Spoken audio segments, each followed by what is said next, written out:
दिसंबर की जमा देने वाली सुबह थी। घना कोहरा हर चीज को अपनी सफेद चादर में लपेटे हुए था और गुलबर्ग के उस पुराने विशाल बंगले की ऊंची दीवारें भी धुंध में घुलती हुई सी लग रही थीं। सर्दी की तीव्रता इतनी थी कि हड्डियां तक कांप रही थीं। लेकिन हवेली के पीछे बने रसोई घर के बर्फ जैसे ठंडे फर्श पर बैठी ईमान के लिए ये मौसम किसी सजा से कम नहीं था। वो हिम्मत करते हुए उठी क्योंकि उसके जिम्मे अभी बहुत सारे काम थे।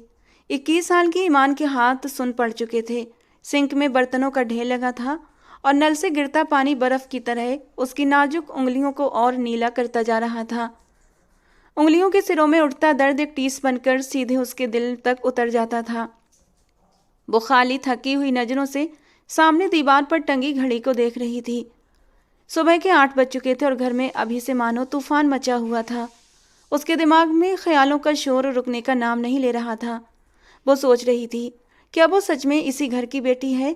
वही घर जिसे उसके पापा लियाकत साहब ने बड़े शौक से बनवाया था, जहां वो बचपन में किसी राजकुमारी की तरह घूमती थी। आज उसी घर की छत तो उसके सर पर थी, लेकिन जमीन जैसे उसके पैरों के नीचे से खिसक चुकी थी। उसकी बीमार माँ निघत बेगम, जो कभी इस घर की मालकिन हुआ करती थी, अब घर के एक सीलन भरे कमरे में लकवे के साथ पड़ी हुई थी। ईमान की आंखों में आंसू नहीं थे। शायद सर्दी ने उन्हें भी जमा दिया था, या फिर हालात की कड़वाहट ने उसे भीतर से इतना सुखा दिया था कि अब रोने की ताकत भी बाकी नहीं रही थी। वो बस एक मशीन बन चुकी थी, एक ऐसी मशीन जिसके भीतर जज्बात होने पर किसी को यकीन ही नहीं था। तभी ताई नुसरत की कर्कश आवाज ने उसके टूटते बिखरते ख्यालों को बेरहमी से काट दिया। ईमान, अरे ओ महारानी, अभी तक बर्तन ही धो रही हो? ईमान चौंक कर पीछे पलटी। नुसरत बेगम गरम शॉल ओढ़े रसोई के दरवाजे पर खड़ी थीं। चेहरे पर वही पुरानी नाराजगी और सख्ती जमी हुई थी। तुम जानती हो ना, आज वो आ रहा है, लंदन से जारून सिकंदर। उसके स्वागत में जरा सी भी कमी हुई तो अंजाम अच्छा नहीं होगा। जल्दी जल्दी हाथ चलाओ, ड्राइंग रूम में हीटर चला कर आओ और खबरदार, मेहमान के सामने अस्त व्यस्त हाल में नजर आई तो किसी को हमारे ऊपर उंगली उठाने का मौका मत देना कि तुम अपने ही घर में बहुत दुखी रहती हो। हालांकि जिस तरह हम तुम्हारे ऊपर एहसान कर रहे हैं, कोई और होता तो अब तक तुम माँ बेटी को धक्के देकर घर से निकाल चुका होता। ईमान ने खामोशी से सिर हिलाया, कुछ नहीं बोली और अपने भीगे हाथों को अपनी कमीज के दामन से पोंछते हुए खड़ी हो गई। सर्दी की वजह से उसके जोड़ दर्द कर रहे थे, मगर उसने कोई शिकायत नहीं की। इस घर में उसका वजूद एक साए जैसा था, जो मौजूद तो होता है मगर किसी को दिखाई नहीं देता, सिवाय उस वक्त के जब काम करवाना हो। जब वो रसोई से बाहर निकली तो लॉन्ज का नज़ारा पूरी तरह बदला हुआ था। हर तरफ वो खूबसूरत कालीन बिछे थे, झूमर जगमगा रहे थे और हीटरों की वजह से माहौल गर्म था। ये गर्माहट ईमान के जमे हुए जिस्म को चुभती हुई लगी, जैसे उसका ठंडा वजूद यहाँ फिजूल हो। सामने से उसकी चाची शगुफ्ता अपनी बेटी फरवा के साथ सीढ़ियों से नीचे उतर रही थीं। फरवा ने बेहद महंगा न्यू फैशन का लंबा कोट और बूट्स पहन रखे थे, जबकि ताई जी की बेटी आरजू सोफे पर बैठी मेकअप आर्टिस्ट से अपने बाल संवरवा रही थी। उन्हें देखकर ईमान को अपनी पुरानी ऊनी चादर और घिसी हुई चप्पलों पर शर्म नहीं आई, बल्कि दिल में एक अजीब सा तरस उमड़ आया। ये सब सिर्फ इसलिए तैयार हो रही थी ताकि एक अमीर लड़के को अपनी तैयारी से प्रभावित कर सकें, जबकि ईमान की बस इतनी सी ख्वाहिश थी कि आज का दिन बिना किसी तौहीन के गुजर जाए और वो अपनी माँ के लिए थोड़ा सा वक्त निकाल सके। जरा इसकी शक्ल तो देखो मम्मा, आरजू ने आईने में ईमान का अक्स देखकर मुंह बनाते हुए कहा। मम्मा, इसे कहो कि मेहमानों के सामने ना आए। जारून क्या सोचेंगे कि हमारे घर में ऐसी फकीरन लड़कियां घूमती हैं। उसकी बात पर शगुफ्ता बेगम हंस पड़ी और हामी में सर हिला दिया। हाँ ईमान, तुम ऐसा करना कि मेहमान के आने के बाद रसोई में ही रहना। बस जब आवाज़ दूं तो ट्रे लाकर रख देना और फौरन गायब हो जाना। ईमान के अंदर तक एक लावा सा उबलने लगा, शब्द उसके गले तक आ गए। वो चीख चीख कर कहना चाहती थी, ये घर मेरा है, ये फर्नीचर, ये झूमर, ये दीवारें सब मेरे बाप की कमाई है। तुम लोग तो बस कब्जा जमाए बैठे हो। मगर तभी उसे अपनी माँ का ख्याल सामने आ गया। अगर उसने जबान खोली तो शायद माँ की दवाइयाँ भी बंद हो जाएं। उसने सब्र का कड़वा घूंट पिया, सिर झुकाया और ड्राइंग रूम की तरफ बढ़ गई ताकि हीटर जांच सके। अभी वो ड्राइंग रूम के दरवाजे तक ही पहुंची थी कि बाहर पोर्च में एक भारी गाड़ी के रुकने की आवाज़ आई। घर के भीतर जैसे खतरे की घंटी बज उठी। आ गए, हाय अल्लाह, मैं तो अभी तैयार भी नहीं हुई। आरजू घबराकर उछलकर खड़ी हो गई। नुसरत और शगुफ्ता बेगम फुर्ती से दरवाजे की ओर लपकी। ईमान का दिल चाहा कि उल्टे पांव रसोई की तरफ भाग जाए, मगर ताई का दिया हुआ हुक्म याद आ गया। रास्ते से वो भारी डेकोरेशन पीस हटाना थे जो कल ही वहां रखा गया था। वो जल्दी से उस भारी पीतल के गुलदान की तरफ बढ़ी जो ठीक मेन दरवाजे के पास रखा था। सर्दी की वजह से उसके हाथ सुने थे, पकड़ ढीली पड़ चुकी थी। तभी जैसे ही मेन दरवाजा खुला, धुंध के बादलों के साथ एक बेहद आकर्षक और एक ऊंचा सा साया भीतर दाखिल हुआ। जारून सिकंदर, काला ट्रेंच कोट, गले में ऊनी सॉफ्ट मफलर, हाथों में ऊनी ग्लव्स और चेहरे पर पत्थर सी सख्त संजीदगी। वो शायद लंदन की बर्फीली हवाओं का आदी हो चुका था। उसकी शख्सियत में ऐसा ठहराव और रौब था मानो हवा भी थम गई हो। उसके कदम मजबूत, नपे तुले और भरोसे से भरे हुए थे। ईमान जो गुलदान उठाने की कोशिश कर रही थी, उसकी अचानक मौजूदगी से घबरा गई। सुन्न उंगलियां बोझ संभाल न सकी और गुलदान उसके हाथों से फिसल गया। इससे पहले कि वो जमीन पर गिरकर शोर मचाता, ईमान ने उसे बचाने के लिए उस पर तेजी से झपट्टा मारा था, मगर खुद को संभाल न सकी और सीधे जारून के सामने जाकर गिरी। गुलदान तो बच गया था, लेकिन उसके भीतर का पानी छलक कर जारून के चमकते काले बूट्स और पैंट के पायचे पर जाकर गिरा। वक्त जैसे ठहर गया। कड़ाके की सर्दी में ईमान फर्श पर गिरी पड़ी थी। घुटने पर चोट भी लग चुकी थी। ठंडा पानी उसके कपड़ों को भिगो रहा था, मगर उसे दर्द से ज़्यादा डर महसूस हो रहा था। सामने खड़ा शख्स हिला तक नहीं। जारून ने धीरे से नीचे देखा, जहां एक लड़की कांपती हुई फर्श पर पड़ी थी और उसके जूते भीग चुके थे। उसके चेहरे पर कोई भी भाव नहीं उभरा, न गुस्सा न हमदर्दी, बस एक गहरा भारी सन्नाटा। उसने इत्मीनान से अपना चश्मा उतारा और ईमान को देखा। वेलकम होम जारून। पीछे से आरजू और ताई जी की घबराई हुई आवाज़ें उभरी, मगर जारून ने हाथ उठाकर उन्हें चुप रहने का इशारा किया। उसकी नज़रें तो अब भी सिर्फ फर्श पर गिरी ईमान पर टिकी थीं। उसकी आवाज़ ठंडी और सख्त हुक्म देने वाली थी, उठो। उसकी आवाज़ भारी भर्राई हुई और बर्फ़ की तरह ठंडी थी। एक ऐसा हुक्म जिसे ठुकराना नामुमकिन था। ईमान लड़खड़ाती हुई उठी। उसकी पुरानी ऊनी चादर सरक गई थी, जिसे उसने हड़बड़ी में जल्दी से ठीक किया। वो नजरें उठाने की हिम्मत नहीं कर पा रही थी। जारून ने जेब से रुमाल निकाला और बेहद नफासत से अपने जूते पर गिरा पानी पोंछने लगा। फिर सीधा होकर ईमान के चेहरे को गौर से देखने लगा। क्या इस घर में चलने के उसूल नहीं सिखाए गए, या फिर नज़र का कोई मसला है? जारून का लहजा सपाट था, मगर उसमें छुपी धार तलवार से भी ज़्यादा तेज थी। वो तंज नहीं कर रहा था, वो पूछ रहा था ऐसे अंदाज में जो सामने वाले को चकनाचूर कर दे। ईमान का दिल चाहा जमीन फटे और वो उसमें समा जाए। उसने हिम्मत जुटाई और पहली बार सिर उठाकर उस अजनबी को अपने सामने देखा था। जारून की आंखें गहरी झील की तरह थीं, उनमें कोई जज्बा पड़ पाना नामुमकिन था। वो बस परख रहा था। ईमान के भीतर की वो आत्मसम्मान की चिंगारी जो बरसों से दबी हुई थी, इस कड़वे लहजे पर पलटकर जाग उठी। माफ़ कीजिएगा। ईमान की आवाज़ धीमी थी, मगर उसमें कोई कपकपाहट नहीं थी। हाथ सर्दी से सुने थे। आपके जूते खराब करने का मेरा इरादा नहीं था, सिर्फ रास्ता साफ करना था। और जहाँ तक नज़र की बात है, तो कभी कभी धुंध इतनी गहरी होती है कि इंसान को अपनी मजबूरी के सिवा कुछ नज़र नहीं आता। ईमान की तरफ से ये जवाब अचानक था। नुसरत बेगम का मुंह खुला का खुला रह गया।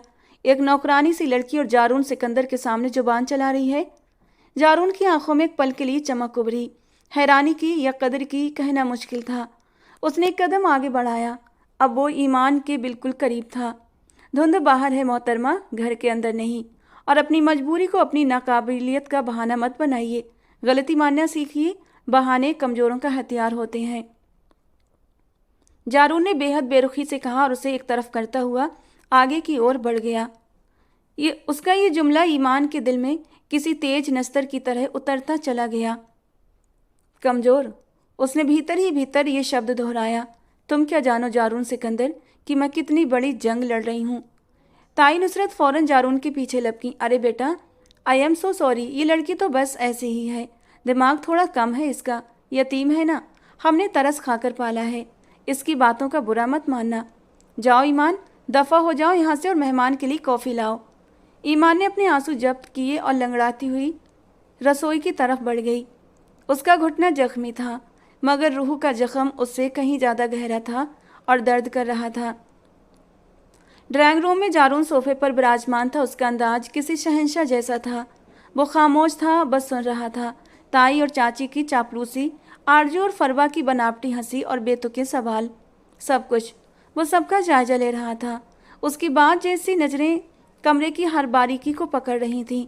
उसे ये सब एक नाटक लग रहा था, मगर वो खामोश तमाशबीन बनकर बैठा रहा। थोड़ी देर के बाद ईमान कॉफ़ी की ट्रे लेकर आई। जैसे ही वो कमरे में दाखिल हुई, उसने महसूस किया कि जारून की नज़रें उस पर टिक गई हैं। इस बार वो बेहद सतर्क थी। उसने कॉफ़ी का कप मेज पर रख दिया। जारून ने कप उठाते हुए ईमान के हाथ देखे।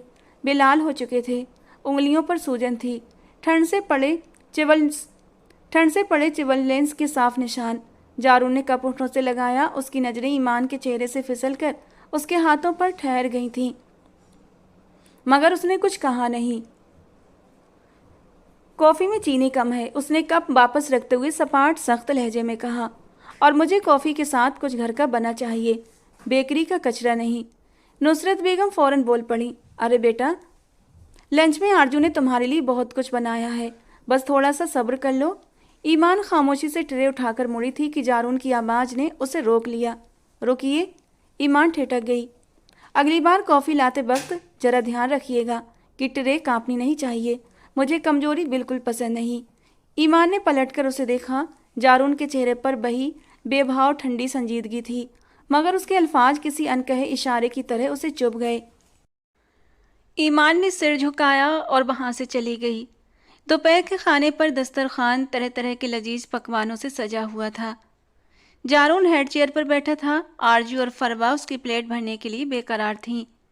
ये कढ़ाई मैंने बनाई है जारून, आरजू ने झूठ कहा, और ये मिठाई मैंने, फरवा ने फ़ख्र से दावा किया।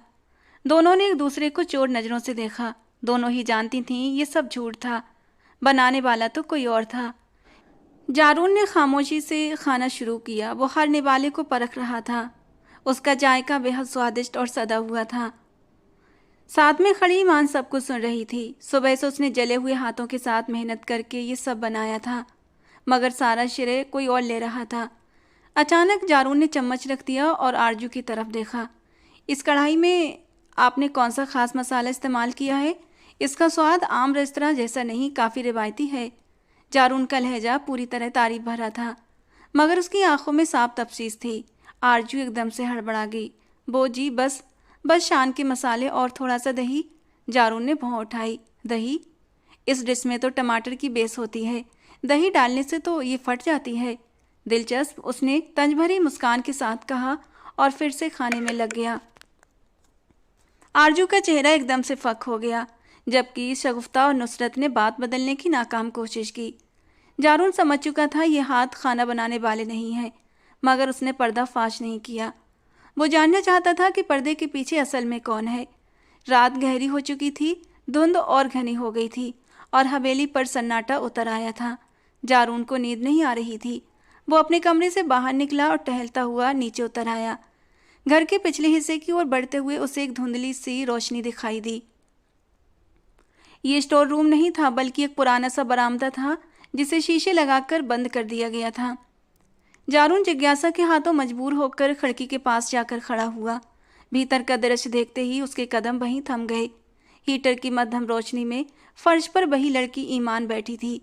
उसके कंधों पर वही पुरानी ऊनी चादर थी, मगर इस वक्त तो वो न बर्तन धो रही थी न झाड़ू लगा रही थी। उसके सामने एक कैनवस रखा था और हाथ में ब्रश। वो पेंटिंग कर रही थी। उसके चेहरे पर दिन भर की थकान या बेबसी नहीं थी, बल्कि एक अजीब सा तल्लीन सुकून था, जैसे इस वक्त तो वो किसी और ही दुनिया में हो। कैनवस पर गहरे नीले और काले रंगों से वो एक तूफान उकेर रही थी, जिसके बीचों बीच एक अकेली नाव थी जो डूब नहीं रही थी, बल्कि लहरों से लड़ रही थी। शीशे के उस पार खड़ा जारून सांस रोके उसे देखता रहा। ये लड़की एक पहेली थी। दिन में डरी सहमी नौकरानी जो कांपते हाथों से कॉफ़ी परोसती है, और रात में एक कलाकार जो अपने ब्रश से तूफान रचती है। जारून की नज़रें उसके चेहरे पर टिक गईं। उसकी आंखों में वीरानी थी, मगर उसका हुनर चीख चीख कर उसके भीतर उबलते लावे की गवाही दे रहा था। जारून ने महसूस किया कि इस लड़की के अंदर बहुत कुछ ऐसा है जो इस हवेली की दीवारों में दफन कर दिया गया है। वो कुछ देर तक वहां खड़ा रहा, बस एक खामोश तमाशबीन की तरह, और फिर धीरे से लौट गया। उसके दिल में एक फैसला मजबूत हो चुका था। वो इस लड़की की सच्चाई जानकर ही रहेगा। वो यहाँ एक कारोबारी सौदे और शादी के इरादे से आया था, मगर उसे अंदाजा नहीं था कि उसका सामना बारिश दिल से होने वाला है। एक ऐसा बारिश जो इस वक्त अपनी ही सल्तनत में गुलाम बनकर बैठा था। दिसंबर की जमा देने वाली रातें जितनी लंबी थीं, ईमान के लिए उतनी ही सब्र आजमाने वाली भी थीं। पिछले एक हफ्ते से इस घर की तस्वीर ही बदल चुकी थी। जारून सिकंदर की आमद ने हवेली के सारे नियम कायदे उलट पुलट कर रख दिए थे, मगर इस बदलाव का सबसे भारी बोझ ईमान के कंधों पर आकर पड़ा था। उसके लिए जारून कोई प्रिंस चार्मिंग या ख्वाबों का शहजादा नहीं था, बल्कि एक नई मुसीबत था। एक घमंडी, अकड़ू, लंदन वाला लाट साहब, जिसके नखरे उठाते उठाते उसकी कमर टूट जाती थी। ईमान को शख्स से खुदा वास्ते की चिढ़ हो चुकी थी। जब भी वो उसके सामने आता, उसकी आंखों में एक अजीब सा भाव, जैसे वो ईमान को किसी माइक्रोस्कोप के नीचे रखकर परख रहा हो। और ईमान के लिए वो बस एक अमीर ज़्यादा था, जिसे अपनी दौलत और अपनी खूबसूरत पर्सनालिटी पर नाज था, और अपनी इज्जत नफ्स को बचाने के लिए वो उससे कोसों दूर रहना चाहती थी। मगर समस्या ये थी कि जारून को कॉफ़ी सिर्फ ईमान के हाथ की ही पसंद थी, और ये बात ताई नुसरत के लिए किसी अजाब से कम नहीं थी। बहुत मजबूरी थी कि मेहमान को नाराज़ नहीं किया जा सकता था। जारून का रोज का ये रूटीन था कि वो सुबह सुबह निकल जाता, शहर के बड़े आर्किटेक्ट्स और बिजनेस पार्टनर्स के साथ मीटिंग्स करता, साइट्स का मुआयना करता और शाम ढले तक घर लौट आता। उसकी वापसी के वक्त पर घर में किसी त्योहार से कम नहीं होता था। आरजू और फरवा दिन भर पार्लरों में वक्त गुजारती या शॉपिंग करती थीं, ताकि शाम को जारून के सामने कोई नया तमाशा पेश कर सकें। शाम के 7 बजे थे। लॉन्ज में हीटर जल रहा था और ईमान एक कोने में खड़ी पर्दों की सिलबटें ठीक कर रही थी कि तभी जारून भीतर दाखिल हुआ। आज वो गहरे नीले सूट में था और थका हुआ सा लग रहा था। आरजू, जो कि पहले से ही तैयार बैठी थी, फौरन अपनी जगह से उछल पड़ी। उसने आज बेहद शौक गुलाबी रंग का न्यू स्टाइल का ड्रेस पहना था, जिस पर सितारों की कढ़ाई चमक रही थी, और पैरों में इतनी ऊंची हील्स थीं कि ठीक से चलना भी मुश्किल हो रहा था। हेलो जारून, वेलकम बैक, आरजू ने लहराती आवाज़ में कहा और लड़खड़ाती हुई उसकी तरफ बढ़ी। जारून ने उसे सिर से पांव तक देखा और बड़ी मुश्किल से अपनी हंसी रोकी। वालेकुम सलाम आरजू। मुझे तो एक पल के लिए लगा कि शायद घर में कोई फैंसी ड्रेस शो चल रहा है। फिर याद आया, अरे हाँ, ये तो तुम्हारा रोज का स्टाइल है। वैसे ये जूते, क्या तुम इनमें चल भी लेती हो या सिर्फ मूर्ति बनकर खड़ी रहती हो? जारून का लहजा पूरी तरह संजीदा था, मगर तंज का तीर सीधा निशाने पर जाकर लगा। आरजू ने इसे तारीफ समझ लिया और शर्माते हुए बोली, ओह थैंक्स जारून, ये इम्पोर्टेंट है। फैशन के लिए थोड़ा दर्द तो सहना ही पड़ता है। दूसरी ओर फरवा, जो खुद को बहुत इंटेलेक्चुअल साबित करने की कोशिश में थी, हाथ में एक अंग्रेजी उपन्यास पकड़े जिसे वो उल्टा थामे बैठी थी, जारून की तरफ मुड़ी। जारून, मैं सोच रही थी कि तुम्हारे नए प्रोजेक्ट की आर्किटेक्चर पर डिस्कस करूं। मुझे बिल्डिंग्स के स्ट्रक्चर में बहुत इंटरेस्ट है। जारून सोफे पर बैठते हुए टाई की गांठ ढीली करने लगा और हल्की सी मुस्कान उसके होंठों पर आ गई। जरूर फरवा, मगर पहले ये बताओ, क्या तुम इमारतों के नक्शे भी वैसे ही उल्टे देखती हो जैसे ये किताब पकड़ रखी है? फरवा घबराकर झटपट किताब सीधी करने लगी, जबकि जारून ने जोर का ठाका नहीं लगाया। बस एक दो हल्की सी मुस्कान उसके होंठों पर खेल गई। ईमान, जो ये सब देख रही थी, दिल ही दिल में जारून की हाजिर जवाबी पर हैरान तो हुई, मगर उसे ये सब बेहुदा और खोखला लगा। वो खामोशी से वहाँ से निकलने लगी कि जारून की आवाज़ ने जैसे उसे जकड़ लिया। मिस ईमान, मेरी कॉफ़ी। उसके लहजे में वही हुक्म था जो ईमान को जहर सा लगता था। उसने पलट कर देखा।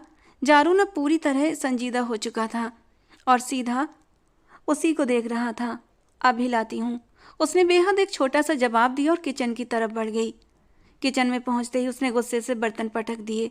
खुद को समझता क्या है, बादशाह सलामत। जरा सी देर हो जाए तो माथे पर बल पड़ जाते हैं। अल्लाह करे इसकी कॉफ़ी में पीते वक्त मच्छर पड़ जाए और वो मच्छर इसके पेट की बजाय इसके दिमाग में चला जाए। जब अपने खुद के दिमाग में भिनभिनाहट होगी तो दूसरों पर ध्यान नहीं देगा। वो बड़बड़ाती रही, मगर कॉफ़ी पूरी सावधानी से बनाई थी। क्योंकि वो ताई की डांट नहीं सुनना चाहती थी। और जब वो कॉफ़ी की ट्रे लेकर वापस लॉन्ज में पहुंची तो वहाँ ताई नुसरत और चाची शगुफ्ता भी आ चुकी थीं और जारून की खुशामद में लगी हुई थीं। ईमान ने कॉफ़ी का कप जारून के सामने रखा। जारून ने एक ही घूंट लिया और आंखें मूंद लीं। परफेक्ट। पूरे शहर में ऐसी कॉफ़ी नहीं मिलती मिस ईमान। क्या आपने कॉफ़ी बनाने का कोई डिप्लोमा किया है या ये भी कोई ख़ानदानी राज है? जारून ने उसकी तरफ देखते हुए पूछा। ईमान ने नज़रें नहीं उठाईं। वो बस वहाँ से चले जाना चाहती थी। हर काम के लिए डिग्री की ज़रूरत नहीं होती, कुछ चीज़ें मजबूरी सिखा देती हैं। ईमान ने सपाट लहजे में जवाब दिया तो ताई नुसरत ने उसे घूर कर देखा। ज़्यादा जबान मत चलाओ, जाओ बाकी काम देखो जाकर। ईमान जाने ही लगी थी कि जारून ने फिर टोका। रुकिए, मैंने अभी बात ख़त्म नहीं की। उसकी आवाज़ में बही ठहराव था। ईमान, आप दिन भर काम करती हैं, कभी थकती नहीं? मैं देखता हूँ जब मैं सुबह निकलता हूँ तब भी आप काम में लगी होती हैं और रात को लौटता हूँ तब भी। क्या आपको आराम का कोई वक्त नहीं मिलता? इस सवाल में हमदर्दी थी या सिर्फ जिज्ञासा, ईमान समझ नहीं पाई, मगर उसे जारून की ये हमदर्दी भी एक ढोंग लगी। उसने चेहरा ऊपर उठाया।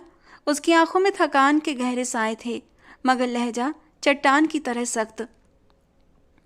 गरीबों को थकने का हक नहीं होता मिस्टर जारून, और वैसे भी ये मेरा घर है। मैं यहाँ काम अपनी माँ और अपनी छत के लिए करती हूँ, किसी के एहसान तले नहीं हूँ।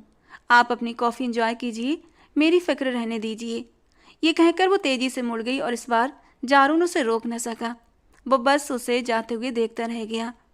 उस लड़की की खुदारी उसे भीतर तक हिला रही थी। जितनी बार वो उसे नीचा दिखाने वाले माहौल में देखता, वो उतनी ही ऊंची होकर सामने आती थी। इसके उलट आरजू और फरबा की ऊटपटांग हरकतें उसे और चिढ़ा रही थीं। रात के खाने पर माहौल को खुशनुमा बनाने की भरसक कोशिश की गई थी। डाइनिंग टेबल पर मुर्ग मुसल्लम, बिरयानी और तरह तरह के सलाद सजे थे। ताई नुसरत और चाची शगुफ्ता के बीच एक ठंडी जंग चल रही थी कि कौन जारून की प्लेट में ज़्यादा परोसे। जारून बेटा, ये चिकन पीस लो, आरजू ने ख़ास तुम्हारे लिए टेंडर करवाई है। नुसरत बेगम बोली। नहीं बेटा, ये कबाब खाओ, फरबा कह रही थी तुम्हें स्पाइसी पसंद है। शगुफ्ता बीच में कूद पड़ी। जारून ने मुस्कुराकर दोनों के हाथ रोक दिए। आंटी, खाना बहुत लजीज है, लेकिन आज मैं आप सबसे एक बहुत अहम बात करना चाहता हूँ। मेज पर अचानक से सन्नाटा छा गया। चम्मचों की प्लेटों से टकराने की आवाज़ थम गई। ईमान जो एक तरफ खड़ी पानी का जग भर रही थी, इस बातचीत में उसकी कोई दिलचस्पी नहीं थी, बस दुआ कर रही थी कि खाना जल्दी से ख़त्म हो और वो अपनी माँ के पास जा सके।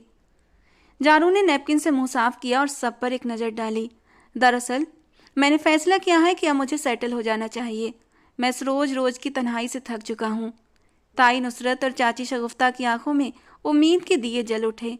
आरजू ने शर्मा कर दुपट्टा ठीक किया, जो अभी तक कहीं नज़र नहीं आ रहा था, और फरवा ने खांस कर गला साफ किया। तो तुमने क्या सोचा बेटा? ताई ने बेचैनी से पूछा। मैंने मम्मा को कॉल कर दी है, वो अगले हफ्ते लंदन से आ रही हैं। जारून ने इत्मीनान से बम फोड़ा। मम्मा आ रही हैं? सब एक साथ बोल उठे। जी, और वो खाली हाथ नहीं आ रही, वो अपने साथ हमारी ख़ानदानी अंगूठी ला रही हैं। मैंने उन्हें बता दिया है कि मुझे कैसी लड़की पसंद है। वो आकर ख़ुद उस लड़की को देखेंगी और मंगनी की रस्म अदा करेंगी। जारून के होंठों पर एक रहस्यमयी मुस्कान थी। कमरे में जैसे धमाका हो गया था। ताई नुसरत ने फ़ौरन सोच लिया कि ज़रूर जारून ने आरजू को पसंद कर लिया है, आखिर वो ज़्यादा खूबसूरत है। जबकि चाची शगुफ्ता को पूरा यकीन था जारून फरवा की मॉडर्न बातों से प्रभावित हो चुका है। दोनों औरतों ने एक दूसरे को फातिहाना और दुश्मन नज़रों से देखा। अरे वाह, ये तो बहुत खुशी की बात है। नुसरत बेगम चहक उठी। तुम्हारी मम्मा को तो हम सर आँखों पर बिठाएंगे। वैसे बेटा, तुमने उन्हें किसके बारे में बताया है? मतलब कोई इशारा तो दो। जारून ने पानी का गिलास उठाया और एक पल के लिए उसकी नज़रें ईमान की तरफ उठीं, जो पूरी बेपरवाही से खड़ी दीवार को घूर रही थी। उसे इस खुशखबरी से जरा भी कोई फ़र्क नहीं पड़ता था। जारून हल्की सी मुस्कान के साथ बोला, मैंने उनसे कहा है कि मुझे वो लड़की चाहिए जो सिर्फ घर सजाना ही न जानती हो, बल्कि घर संभालना भी जानती हो, जो हीरे जवाहरात की नुमाइश न करे, बल्कि जिसका किरदार खुद हीरा हो। और मुझे पूरा यकीन है कि मेरी पसंद पर वो अपनी मोहर लगा देंगी। आप लोग बस तैयारी रखिए। जारून की इस बात ने ताई और चाची दोनों को कंफ्यूज कर दिया। घर संभालना और किरदार, दोनों को लगा उनकी बेटियों में ये खूबियां कूट कूट कर भरी हैं। आरजू ने मन ही मन तय कर लिया कि अब उसे किचन में जाकर फोटो सेशन करवाना पड़ेगा, ताकि जारून को लगे कि वो कितनी घरेलू है। और फरवा ने सोच लिया था कि वो जारून के सामने बेहद धार्मिक बनने की एक्टिंग करेगी। ईमान ने दिल ही दिल में एक ठंडी सांस भरी। शुक्र है कोई एक बला तो टलेगी। अगर इसकी शादी हो गई तो शायद इस घर से चला जाएगा या अपनी बीवी को लेकर अलग हो जाएगा। बस मेरी जान छूटे। ईमान को जारून की बातों में अपने लिए कोई इशारा नजर नहीं आया, क्योंकि उसके नज़दीक जारून जैसा अमीर और मगरूर इंसान कभी भी एक नौकरानी को पसंद करने की गलती कर ही नहीं सकता था। खाने के बाद जब ईमान बर्तन समेट रही थी, जारून किचन में पानी पीने के बहाने आ गया, लेकिन ईमान ने उसे पूरी तरह नज़रअंदाज करते हुए अपना काम जारी रखा। तैयार रहना ईमान, जारून ने अचानक कहा तो ईमान ने चौंक कर उसे देखा। किस लिए? बर्तन तो मैं धो रही हूँ, और क्या तैयारी करनी है? जारून हंसा, एक धीमी दिलकश हंसी। मेहमानों की आमद की, घर में रौनक लगने वाली है। और हाँ, मेरी कॉफ़ी में चीनी थोड़ी कम रखा करो, जिंदगी में पहले ही बहुत मिठास आने वाली है। वो एक पहेली सा जुमला उछालकर चला गया और ईमान वहीं खड़ी रह गई। माथे पर बल पड़ गए। पागल आदमी, उसने बड़बड़ाकर सिर झटक दिया। पता नहीं किस बेचारी की किस्मत फूटने वाली है इस मगरूर के साथ। उसे क्या पता था कि जारून की जिंदगी की मिठास का रिश्ता उसी के हाथों से बनी कॉफ़ी से जुड़ा था। बाहर लॉन्ज में ताई और चाची ने अपनी बेटियों की ट्रेनिंग शुरू कर दी थी। आरजू, कल से तुम सुबह जल्दी उठोगी और जारून के सामने नमाज पढ़ोगी, ताई ने हुक्म दिया। फरवा, तुम कल से जीन्स नहीं पहनोगी, शलवार कमीज निकालो, चाची ने हिदायत दी। घर एक जंग का मैदान बन चुका था और जारून अपने कमरे में खिड़की के पास खड़ा हाथ में कॉफ़ी का कप लिए नीचे आंगन को देख रहा था, जहां धुंध में लिपटी हुई बत्तियां जल रही थीं। बहुत जल्द मिस ईमान, आपको पता चल जाएगा कि जारून सिकंदर क्या चीज़ है। आप जिस पिंजरे में कैद हैं उसकी चाबी मेरे पास है, उसने खुद से कहा और मुस्कुरा दिया। जंग का बिगुल बज चुका था और अब अगला हफ्ता फैसला कुन था। शहर भर में दिसंबर की वो रात किसी अजाब की तरह उतरी थी। आसमान का सीना फटा हुआ था और बारिश कहर बनकर बरस रही थी। तेज हवाओं के झक्कड़ हवेली की खिड़कियों से टकरा रहे थे, जैसे अंदर आने की इजाज़त मांग रहे हों। मगर हवेली के पिछवाड़े वाले बोसीदा कमरे में उससे कहीं बड़ा तूफान मचा हुआ था। ईमान की माँ निगहत बेगम, जो पिछले कई सालों से फालिज और खामोशी की चादर ओढ़े पड़ी थीं, आज अचानक उनकी सांसें उखड़ने से वो तड़प रही थीं। उनका चेहरा नीला पड़ चुका था और वे हवा के लिए मछली की तरह छटपटा रही थीं। ईमान की हालत पागलों जैसी हो गई थी। उसने माँ का सिर अपनी गोद में थाम रखा था और आंसुओं की झड़ी उसके गालों पर बह रही थी। अम्मी, हिम्मत रखो अम्मी, मैं डॉक्टर को लाती हूँ, आपको कुछ नहीं होगा। ईमान की आवाज़ काँप रही थी।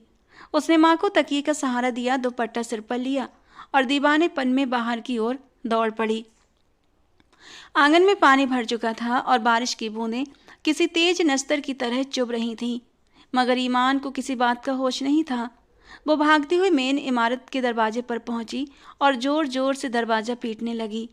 अंदर सन्नाटा था, सब गहरी नींद में सोए हुए थे। ताई जान, खुदा के वास्ते दरवाज़ा खोलिए। चाची जान, मेरी माँ मर रही हैं, मुझे गाड़ी की चाबी दे दीजिए या एम्बुलेंस को फ़ोन करने दीजिए। ईमान की चीखें बारिश के शोर में दबती चली जा रही थीं। उसने अपनी मुट्ठियों से भारी लकड़ी के दरवाजे को पीटा। काफ़ी देर के बाद जब उसकी उम्मीदें दम तोड़ने लगी थी, दरवाज़ा जरा सा खुला। ताई नुसरत का नींद से भरा और चिढ़ा हुआ चेहरा सामने आया। ये क्या मुसीबत है ईमान? आधी रात को क्यों तमाशा मचा रखा है? जिन्न भूतों की तरह क्यों चिल्ला रही हो? ताई जी ने सख्ती से डांटा। ईमान उनके पैरों में गिरने ही वाली थी। ताई जान, अम्मी की सांस रुक रही है, खुदा के लिए ड्राइवर को जगह दीजिए या चाबी दे दीजिए, हमें अस्पताल जाना है वरना वो मर जाएंगी। ताई ने उसे हिकारत से देखा, फिर आसमान की ओर नजर डाली। पागल हो गई हो? इतनी तूफानी बारिश में ड्राइवर कहाँ जाएगा? और गाड़ी अभी अभी सर्विस से आई है और उसे कीचड़ में खराब नहीं करवा सकती। ये तो तुम्हारी माँ का रोज का ड्रामा है। जाओ, जाकर गर्म पानी पिलाओ, सुबह देखा जाएगा। ये कहकर उन्होंने बेरहमी की सारी हदें पार करते हुए दरवाज़ा ईमान के मुंह पर बंद कर दिया। ईमान पत्थर की तरह जम गई। उसे यकीन नहीं हो रहा था कि कोई इंसान इतना जालिम कैसे हो सकता है। वो फिर से दरवाज़ा पीटने लगी। चाची, आरजू, कोई है, खुदा का खौफ करो। मगर अंदर से अब कोई जवाब नहीं आया, बल्कि बत्ती भी बुझा दी गई। ईमान मायूसी और टूटे दिल के साथ बारिश में भीगती हुई वापस पोर्च की तरफ दौड़ी। शायद वो गेट खोलकर सड़क तक पहुंच सके और कोई रिक्शा ही उसे मिल जाए। हालांकि इस तूफान में ये नामुमकिन था। वो गेट की तरफ दौड़ रही थी। कीचड़ में उसका पैर फिसला और वो मुंह के बल जमीन पर गिर पड़ी। उसके घुटने और कोहनियाँ छिल गईं, कपड़े कीचड़ में लथपथ हो गए और वो वहीं जमीन पर बैठकर फूट फूट कर रोने लगी। या अल्लाह, कोई मदद भेज दे, मेरी माँ को बचा ले। उसकी फरियाद आसमान के शोर को चीरती हुई ऊपर तक पहुंच गई। अचानक अंधेरे को चीरती हुई तेज हेडलाइट्स की रोशनी उसके चेहरे पर पड़ी। गेट खुला और जारून की काली गाड़ी तेजी से अंदर दाखिल हुई। जारून आज एक लेट नाइट मीटिंग से लौट रहा था। बारिश में पोर्च के फर्श पर बैठी एक लड़के को देखकर उसने फौरन ब्रेक लगाए। वो गाड़ी से उतरा नहीं, बल्कि लगभग छलांग लगाकर बाहर आया था। बारिश ने पल भर में ही उसका महंगा सूट भिगो दिया। ईमान, जारून ने हैरानी और सदमे से उसे देखा। यहाँ क्या कर रही हो? ईमान ने भीगी आंखों से उसे देखा। उस वक्त उसे जारून में कोई अकड़ू अमीर ज़्यादा नहीं, बल्कि उम्मीद की एक किरण नजर आई। वो लड़खड़ाती हुई उठी और उसकी कमीज पकड़ ली। जारून भाई, मेरी माँ, वो मर जाएंगी, प्लीज़ अस्पताल। ताई ने दरवाज़ा नहीं खोला। उसकी आवाज़ हिचकियों में टूट रही थी। जारून का चेहरा एक पल में ही गुस्से से तमतमा उठा। उसने एक नज़र बंद दरवाजे पर डाली और फिर ईमान का हाथ थामकर उसे सहारा दिया। चलो मेरे साथ। उसने न कोई सवाल किया, न कोई सफाई मांगी। वो ईमान के साथ दौड़ता हुआ पिछवाड़े वाले कमरे में गया। निघत बेगम की हालत बेहद नाजुक थी। जारून ने एक पल भी जाया किए बिना निघत बेगम को अपनी मजबूत बाहों में उठा लिया। उसका अपना सूट, उसकी गाड़ी, सब कुछ उस वक्त बेमानी था। उसने निघत बेगम को गाड़ी की पिछली सीट पर लिटाया और ईमान को आगे बैठने का इशारा किया। गाड़ी तूफान की तरह अस्पताल की ओर भागी। रास्ते भर ईमान बार बार पीछे मुड़कर माँ को देखती रही और आयतुल कुर्सी का विर्द करती रही, जबकि जारून बेहद महारत और रफ्तार से ड्राइविंग कर रहा था। उसका चेहरा बेहद संजीदा था, मगर आंखों में ईमान के लिए ऐसी फिक्र थी जिसे वो खुद भी समझ नहीं पा रहा था। अस्पताल पहुंचते ही जारून ने इमरजेंसी वार्ड में मानो कयामत खड़ी कर दी। डॉक्टर फौरन हरकत में आ गए और इलाज शुरू हुआ। ईमान बाहर बेंच पर भीगी हुई और कांपती बैठी थी। सर्दी उसकी हड्डियों में उतर चुकी थी। जारून कहीं गया और थोड़ी देर के बाद एक गर्म कॉफ़ी का कप और एक शॉल लेकर लौटा। उसने चुपचाप शॉल ईमान के कंधों पर डाली। ईमान ने चौंक कर उसे देखा। पी लो, हिम्मत की ज़रूरत है तुम्हें। जारून की आवाज़ नरम थी। वही जारून जो हमेशा तंज करता था, आज उसकी आवाज़ में मरहम था। थोड़ी देर के बाद डॉक्टर बाहर आए। हालत खतरे से बाहर है, मगर मरीज बेहद कमज़ोर हैं। लगता है उन्हें कई महीनों से सही खाना और दवाई नहीं मिली। ये सिर्फ बीमारी नहीं, बल्कि लापरवाही का नतीजा है। अगर आज लाने में आधा घंटा भी देर होती ना, तो वो नहीं बचती। डॉक्टर के शब्द ईमान के दिल पर बोझ बन गए। वो शर्मिंदा थी, मगर जारून की मुट्ठियां बंद हो गईं। उसने डॉक्टर से कहा, डॉक्टर, अब कोई लापरवाही नहीं होगी। आप बेहतरीन इलाज शुरू करें, पैसों की चिंता मत करें, बस वो स्वस्थ होनी चाहिए। जारून वार्ड के अंदर गया। निघत बेगम आधी बेहोशी में थीं। जारून उनके सिरहाने खड़ा हुआ और धीरे से बोला, आंटी, आप चिंता मत करें, आपके बुरे दिन ख़त्म हो गए, अब आपका बेटा आ गया है। ईमान दरवाजे पर खड़ी ये सब सुन रही थी। उसे समझ नहीं आया कि जारून खुद को उनका बेटा क्यों कह रहा है और वो इतना दयालु क्यों है, मगर उस वक्त उसके दिल में जारून के लिए अपार एहसानमंदी थी। उसने सोचा कि ये आदमी बाहर से पत्थर है, मगर अंदर शायद इंसान है। अगली सुबह सूरज निकलते ही हवेली में नया हंगामा खड़ा था। रात की घटना की खबर ताई और चाची को हो चुकी थी, मगर वे शर्मिंदा होने की बजाय इस बात पर भड़क गई थीं कि जारून ने दोनों माँ बेटी को साथ ले गया था, लेकिन उन्हें अपनी सफाई देने का मौका नहीं मिला, क्योंकि आज बहुत बड़ा दिन था। जारून की माँ बेगम सरबत सिकंदर लंदन से आ रही थीं। पूरे घर को दुल्हन की तरह सजाया गया था। ताई और चाची ने अपनी बेटियों को ऐसे तैयार किया जैसे किसी मुकाबला हुस्न के लिए भेज रही हों। आरजू ने लाल रंग का शरारा पहना था और फरवा ने हल्के नीले रंग का फैंसी गाउन। दोनों के चेहरों पर नकली मुस्कानें सजी थीं। जारून, जो रात भर जगा हुआ था और अस्पताल से होकर आया था, फ्रेश होकर लॉन्ज में मौजूद था। वो आज पारंपरिक सफ़ेद शलवार कमीज और काले वेस्ट कोट में था और मानो कयामत ढा रहा था। ईमान भी अस्पताल से वापस आ चुकी थी क्योंकि माँ की हालत अब बेहतर थी और उन्हें छुट्टी दिलाकर वो घर ले आई थी। कल रात से और अब तक उनकी हालत में काफ़ी सुधार आया था। ताई ने उसे कड़क आवाज में आदेश दिया था कि वो मेहमानों के सामने ना आए और सिर्फ पर्दे के पीछे रहकर खाने का इंतजाम देखे। ईमान ने थकी हुई आंखों और पीले चेहरे के साथ हमेशा की तरह सिर झुका लिया। वो रसोई के दरवाजे की ओट में खड़ी थी। गाड़ी का हॉर्न बजा और बेगम सरबत सिकंदर अत्यंत गरिमा के साथ अंदर दाखिल हुई। वो एक नजाकत और समझदारी से भरी महिला थीं, जिनकी शख्सियत में जारून जैसी ही तेज बुद्धिमानी झलक रही थी। ताई और चाची ने उनका गर्मजोशी से स्वागत किया। उन्हें फूलों के हार पहनाए गए।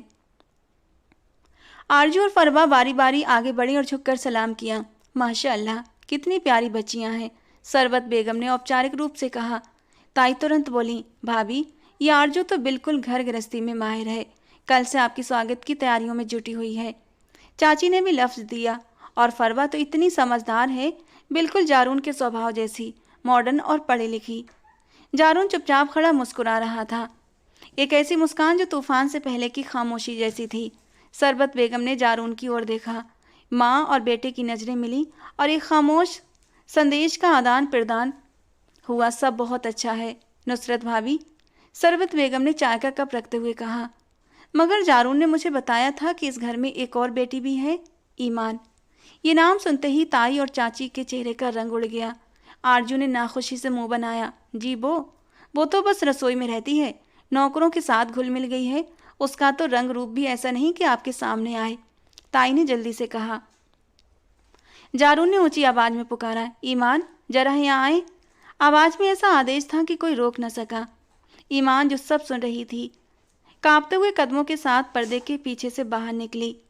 उसने साधारण सा सूती जोड़ा पहना था, दुपट्टा अच्छी तरह ओढ़ा हुआ था, चेहरे पर मेकअप का नामो निशान नहीं था। मगर रात भर के जागने और परेशानी ने उसकी आंखों में जो वीरानी और मासूमियत पैदा की थी, वो किसी भी मेकअप से अधिक आकर्षक थी। वो नजरें झुकाए खड़ी हो गई। सरबत बेगम ने उसे सिर से पैर तक देखा, फिर वो अपनी जगह से उठी। कमरे में सन्नाटा सा छा गया। सभी की नजरें सरबत बेगम पर थीं। वो धीरे धीरे चलते हुए आरजू और फरवा के पास से गुजरी और सीधी ईमान के सामने जाकर रुक गईं। ईमान ने घबराकर सिर उठाया। सरबत बेगम ने स्नेह से उसके सिर पर हाथ रखा। हीरे को जितना भी मिट्टी में दबा दो, उसकी चमक नहीं छिपती, उन्होंने धीमी आवाज में कहा। फिर उन्होंने अपने पर्स से एक प्राचीन मखमली डिबिया निकाली। ताई और चाची की सांसें थम गईं। सरबत बेगम ने डिबिया खोली। उसमें एक अत्यंत कीमती पारिवारिक पन्ना और हीरे की अंगूठी जगमगा रही थी। उन्होंने ईमान का दायां हाथ अपने हाथ में लिया। ईमान के हाथ खुरदरे और ठंडे थे और अंगूठी वाली उंगली पर हल्का सा जलने का निशान था। सरबत बेगम ने उस हाथ को चूमा और सबके सामने वो अंगूठी ईमान की तीसरी उंगली में पहना दी और ईमान का मुंह हैरानी से खुल गया। उसकी आंखें फैल गईं। उसे लगा शायद वो कोई सपना देख रही है। कमरे में जैसे बम फट गया। ताई नुसरत का रंग काला पड़ गया। वो कुर्सी की पीठ पकड़कर खड़ी रह गई, जैसे पैरालाइज हो गया हो। चाची शगुफ्ता के हाथ से प्लेट गिरने वाली थी। आरजू और फरवा के चेहरे पर हवाइयाँ उड़ने लगीं। ये आप क्या कर रही हैं भाभी? ताई की आवाज़ में चीख थी। इस 2 टके की लड़की को, हमारे घर की नौकरानी को जारून की पत्नी बनाएंगी? जारून, जो अब तक शांत था, आगे बढ़ा और ईमान के कंधे पर मजबूती से हाथ रखकर उसे अपनी शरण में ले लिया। ये नौकरानी नहीं, बल्कि इस घर की असली वारिस है ताईजान। जारून की आवाज़ गरजदार थी। और सिर्फ घर की नहीं, ये जारून सिकंदर के दिल की भी वारिस है। मुझे गुड़ियाँ सजाने का शौक़ नहीं, मुझे एक हमसफ़र चाहिए, और वो मुझे उस बारिश वाली रात में कीचड़ में लथपथ माँ के कदमों में मिली, ना कि मेकअप की परतों में। ईमान ने भीगी पलकों से जारून को देखा, जिसकी आंखों में अब कोई तंज नहीं था, सिर्फ मालिकाना हक का एहसास था। वो हैरान खड़ी थी। अंगूठी उसकी उंगली में भारी लग रही थी, मगर जारून का साथ उससे कहीं अधिक मजबूत महसूस हो रहा था। ये उसकी ज़िंदगी का सबसे बड़ा झटका था और उसके विरोधियों के लिए सबक। हवेली के ड्राइंग रूम में जैसे समय थमसा गया था। सरबत बेगम के हाथों से पहनाई गई वो हीरे की अंगूठी ईमान की खुरदरी उंगली में सितारों की तरह चमक रही थी। मगर उसकी चमक ने ताई नुसरत और चाची शगुफ्ता की आंखों को चकाचौंध कर दिया और दिलों को काला कर दिया था। कमरे में छाया सन्नाटा किसी तूफान का संकेत था, जिसे ताई नुसरत की हिस्ट्रियारियाई चीख ने तोड़ दिया। ये हरगिज नहीं हो सकता, ये धोखा है। ये लड़की जरूर तुम लोगों पर कोई जादू कर गई है। एक नौकरानी इस घर की बहू, और मेरी आरजू का क्या? हमने बरसों इंतजार किया है इस रिश्ते के लिए। ताई अपना आपा खो चुकी थी, उनका चेहरा गुस्से से बिगड़ चुका था। जारून, जो अब तक ईमान के कंधे से कंधा मिलाकर एक मजबूत दीवार की तरह खड़ा था, एक कदम आगे बढ़ा। उसके चेहरे पर ऐसी ठंडी मुस्कान थी जो गुस्से से अधिक भयानक लग रही थी। बस, बहुत हो गया ताईजान। जारून की आवाज़ धीमी थी, मगर उसमें ऐसी गूंज थी कि हॉल में मौजूद फानूस भी कांपते महसूस हुए। रिश्तों का इंतजार नहीं किया जाता, बल्कि रिश्तों का सम्मान किया जाता है, जो आपने कभी नहीं किया।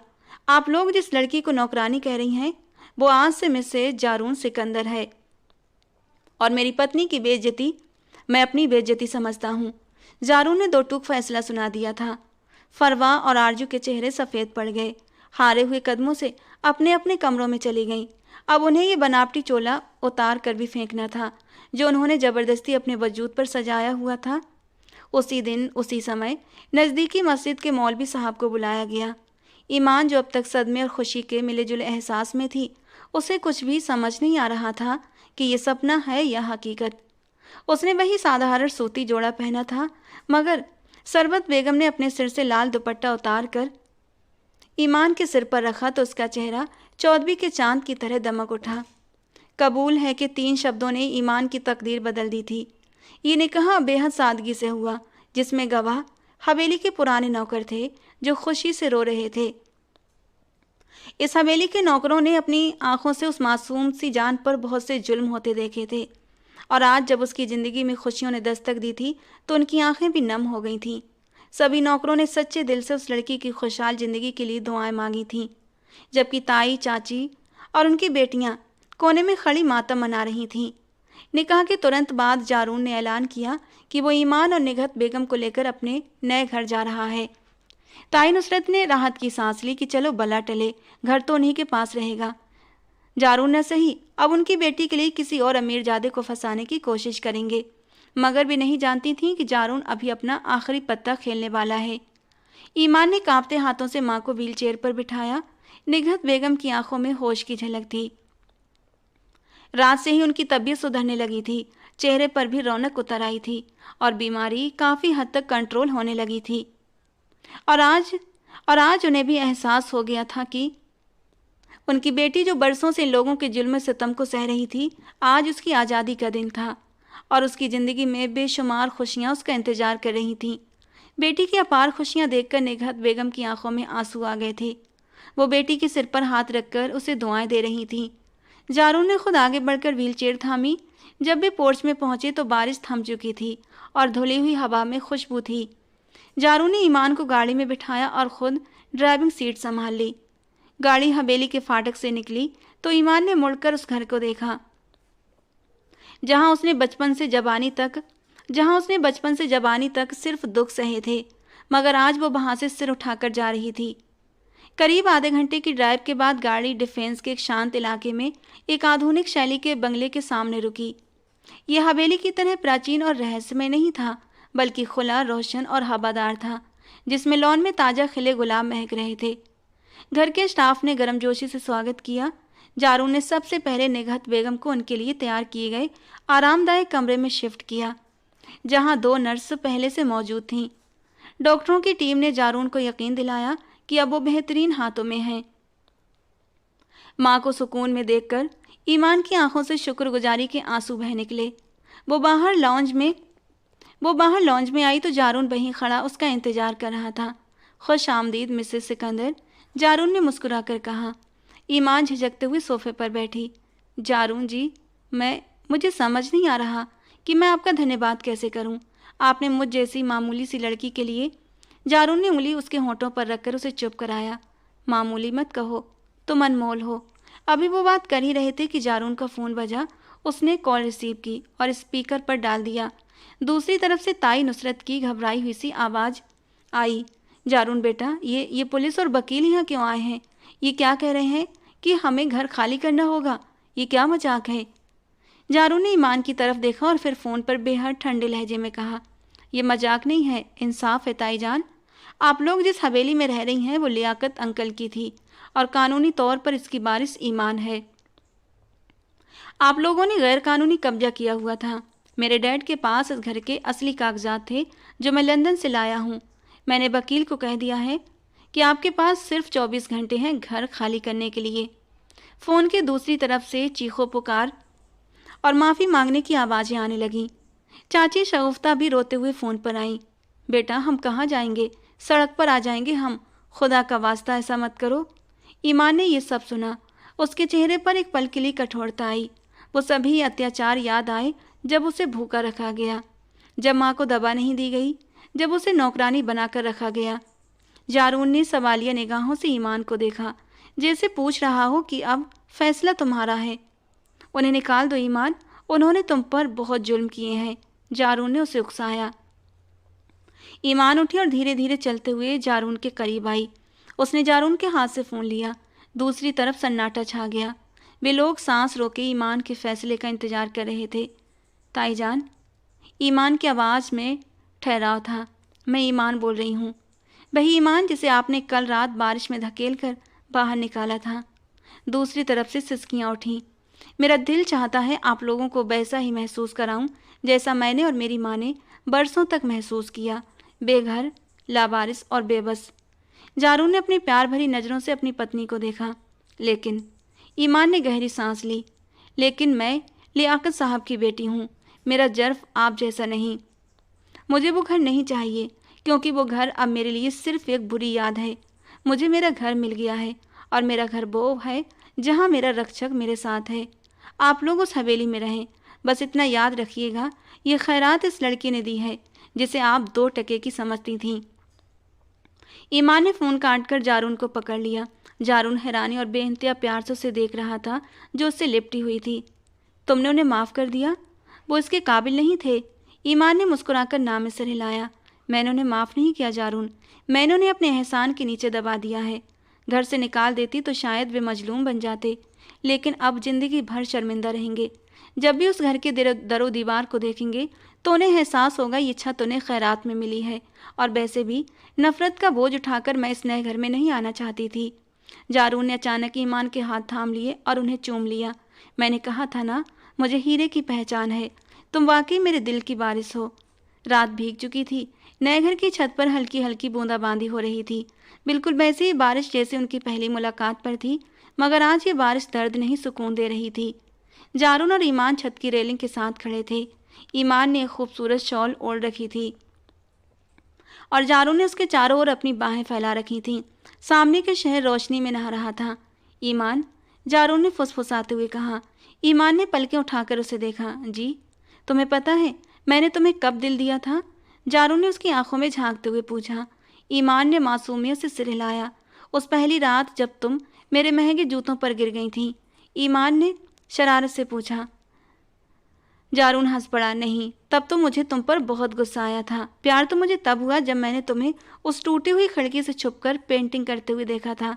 तुम तूफान बना रही थी मगर तुम्हारे चेहरे पर सुकून था। मैंने तब सोचा कि जो लड़की इतने दुखों के बीच रहकर भी अपने अंदर की कला को मरने नहीं देती, वो कितनी मजबूत होगी। मुझे ऐसी ही जीवन साथी चाहिए थी जो मेरी बेरंग दुनिया में हकीकत का रंग भर सके। ईमान की आंखों में नमी चमक उठी।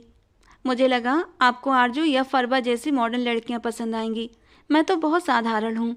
जारून ने उसका चेहरा अपने हाथों के प्याले में भर लिया। सादगी ही तो सबसे बड़ी आकर्षक है ईमान। तुम उस कॉफ़ी जैसी हो जिसमें चीनी कम हो मगर उसकी खुशबू और असर लंबे समय तक रहता है। वे लड़कियाँ सोडा वाटर थीं। जोश दिखाया और सब खत्म। तुम सुकून हो। और जारून सिकंदर को अब जिंदगी में सिर्फ सुकून चाहिए और सुकून की तरह मुझे अभी इसी और सुकून की ज़रूरत तो मुझे अभी इसी वक्त हो रही है जो मुझे सिर्फ तुम अपनी बाहों में समेट कर दे सकती हो। उसकी बात पर ईमान के गाल लाल हो गए। जारून ने जेब से एक छोटी सी चीज़ निकाली। वो वही पेंट ब्रश था जो ईमान उस रात इस्तेमाल कर रही थी। ये मैंने वहाँ से चुरा लिया था, जारून ने शरारत से कहा। क्यों? ईमान हैरान हुई। ताकि मैं अपनी ज़िंदगी का कैनवस तुम्हारे हवाले कर सकूं ईमान। क्या तुम मेरे बेरंग दिनों को अपने रंगों से सजा दोगी? ईमान ने मुस्कुराते हुए ब्रश थामा और जारून के सीने पर रख दिया। मैं कोई बहुत बड़ी आर्टिस्ट तो नहीं हूँ जारून साहब, मगर वादा करती हूँ कि आपकी ज़िंदगी में कभी उदासी का सलेटी रंग नहीं आने दूंगी। जारून ने उसे और करीब कर लिया। बारिश तेज हो गई थी, मगर उन्हें परवाह नहीं थी। वैसे एक बात कहूँ, जारून ने उसके कान में फुसफुसाया। जी? अब कॉफ़ी में चीनी मत रखना, क्योंकि तुम्हारे आने से मेरी ज़िंदगी में मिठास तो वैसे ही आ गई है। कॉफ़ी मुझे कड़वी ही पसंद है। ईमान ने खिलखिलाकर हंस पड़ी। उसकी हंसी की खनक बारिश के शोर में शामिल हो रही थी, एक हसीन राग बन गई थी। दूर कहीं हवेली में सन्नाटा पसरा हुआ था, मगर यहाँ दो दिलों की दीपक जल चुके थे, जो अब आंधियों में भी बुझने वाले नहीं थे। ये कहानी एक टूटी हुई लड़की की थी, जो अब एक रानी बन चुकी थी, और एक अहंकारी राजकुमार की, जो प्यार का फकीर था। प्यार जीत गया था और नफरत को हमेशा के लिए हार मिली थी। तो दोस्तों, आज की हमारी कहानी कैसी लगी कमेंट बॉक्स में ज़रूर बताना। पसंद आई हो तो प्लीज़ लाइक करना। ऐसी और रोमांटिक और प्यारी प्यारी कहानियाँ सुनने के लिए हमारे चैनल से जुड़े रहें। मिलते हैं दोस्तों अगली किसी नई और रोमांटिक सी कहानी के साथ।